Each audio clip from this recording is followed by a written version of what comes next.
За тэгэнгүүт одоо Wi-Fi ч юм болохоор одоо ямар давуу талтай юм бол тухайн хүн олболж байгаа токен эсвэл байгаа токендод харуулад хүү багтаа барьцаалаад зээл авчна.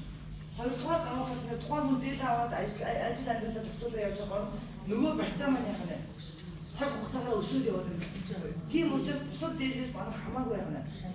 Асар өндөр давуу талтай ялгаад байгаа юм. Бараг энэ чинь ноогоо байхгүй гэдэг. Но кроме этого, эта команда придумала очень третью, очень такую сильную инновацию. За тэгэнгүүт энэ бол зүгээр их юм байна. Одоо дахиад нэг програм байна. Дахиад нэг зүйл маш анхааралтай сонсоод.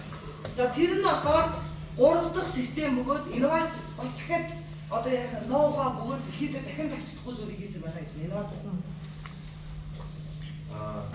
Все, что в этой экосистеме, она привязана к концепции энергии. За тэгэнгүүт энэ экосистем байгаа шүү дээ, экосистем. Энэ экосистемтэй холбоотой бүх зүйл энергитэй холбоотой байна. Энерги гэж байгаа шүү дээ бид нар. За энийг анхаарал хандуулъя. Пользоваться, например, Жишээ у кого есть энергия, энергитэй хүн биш үү? Би энергитэй байна.